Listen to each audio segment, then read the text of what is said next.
Hello there, and welcome back to my channel where I express my incredibly biased thoughts and opinions on Asian media. Now, lately I've been focusing on josei and seinen kind of content, but let's not forget that deep down inside my mind is almost entirely filled with yaoi.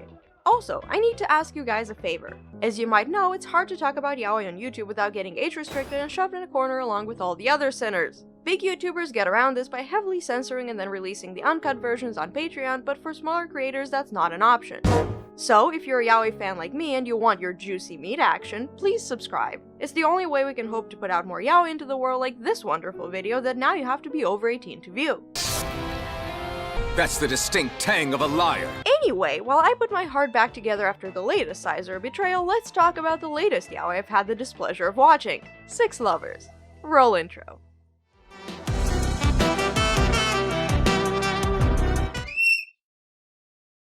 Yaoi is love, yaoi is life, and hashtag Dicks for life is my life motto. If it's labeled yaoi, I'll give it a shot no matter how shit it looks.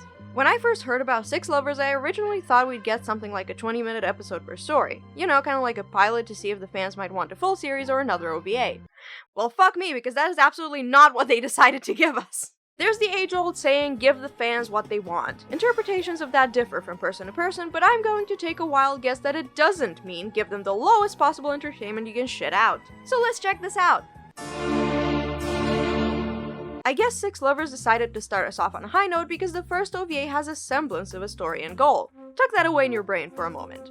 The minuscule plot here is that Boy 1 is going to meet Boy 2's older sister and he's kinda shitting himself a little. Which is understandable because they are gay in Japan and the sister does look kinda like a female yakuza. 5'9", I didn't know they stacked shit that high! She also sees him as the least manly man in the world. I mean, look at him. But he faces the she-demon and after a bit of heavy sweating, he decides to grab his equally sweaty balls and profess his undying love. He's got a sweet ass. Which I guess works and really impresses Boy 2 as well. Winner, winner, Peppercini pepper. dinner. Did you like that one? Yes? No? Not really? Well, as a heads up, this is in fact the height of this OVA's quality. Oh no!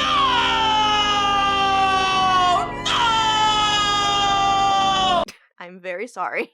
Oftentimes, OVAs or anime are made to promote the original manga, which seems fair. Join our membership, fuckhead! But when I watched Renai Ruby, I recognized the author, the art style, the title, but I could not for the life of me remember what the original story was about. But then the moment I cracked open the manga, memories came flooding back. Jesus! This is all to say this short clip shows nothing of the original story. It can't really promote the original manga because it hardly has anything in common with it. And this will be a running theme in this collection of short stories, as you will see. But for those interested, I recommend checking out the OG Renai Ruby, which is actually about Boy 1 undergoing a glow-up and trying to seduce Boy 2 after having been bullied by him in high school. Wait, that's what it's about. I didn't get any of that.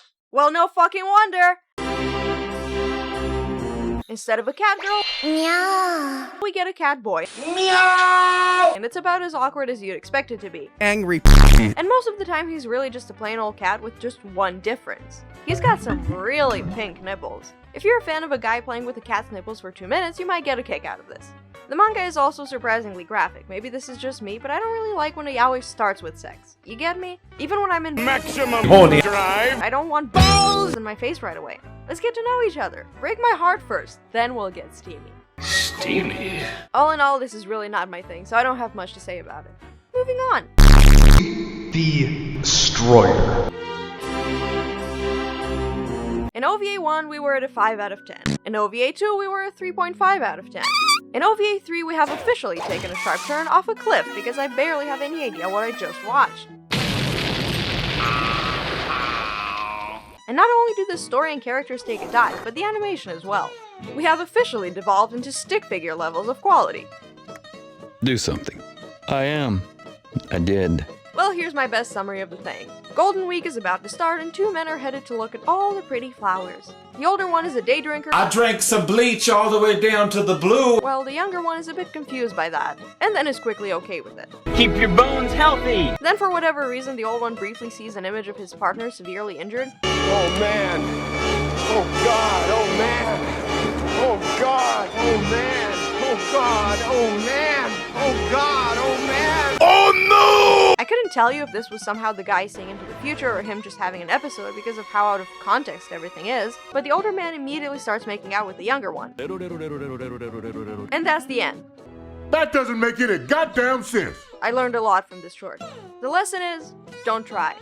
Are you drunk? Not drunk enough. And now for the part that I'm most familiar with, 10 Count. 10 Count was originally supposed to be released as an actual series sometime last year. That is until a certain thing called The End of the World came around. So instead it got sent to production limbo and we got this 3-minute OVA instead. Was it all worth it? Not really, no. I mean, it's an immediate step up from whatever the hell we just saw, but like OVA 2, it's really just an extended skit, albeit one with some meaning behind it. For those of you who are wondering, Pink Guy here is a germaphobe. I just wanna be pure. And Sexy Doc here is on a quest to cure him of his germophobia. With his meat scepter, of course. And this skit was an extra. God only knows why this was necessary. But at the very least, we got a giggle out of it. And the two characters have a bit more chemistry than Face and his victim in the previous part. Okay, moving on. Two reporters are on a stakeout waiting for the people for their next news story. Upstairs, there's a woman having maybe a little too much fun. And this, of course, is not good because one reporter thinks it's the perfect time to start jagging it. The other. But wait! They've got work to do, and he doesn't want to have the other one tell their coworkers how he was getting it on while on the job. Hey, stop touching my balls! But as you'd expect, they end up doing it anyway. Spanking it, jacking it, spanking it, smack. And in the process, they successfully create the world's worst sex tape. So I guess you gotta hand it to them. I was very excited to see this animated because it's from the same author as Tightrope, and I love the Tightrope OVAs. The OP is still one of my favorite songs ever. And believe it or not, Ameiro Paradox is not as weird and nonsensical as you might be led to believe from this OVA.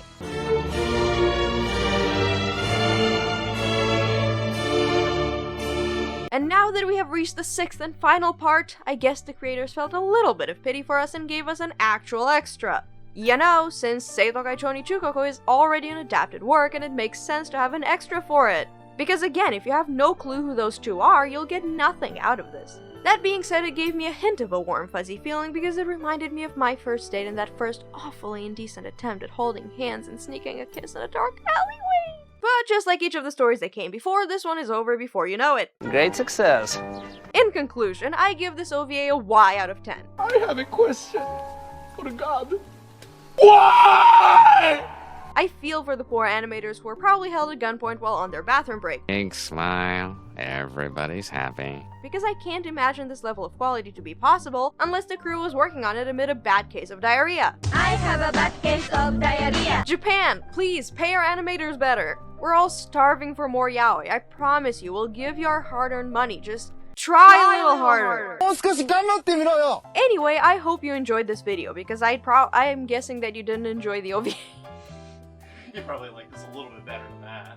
I know that a lot of my subscribers are fellow yaoi fiends, and I hear you. I will try my best to have yaoi content on this channel until the end of time. I'm working on that given movie, I promise. However, I will warn you that the juicier the video, the more likely it is to get age restricted and die in YouTube prison without any views.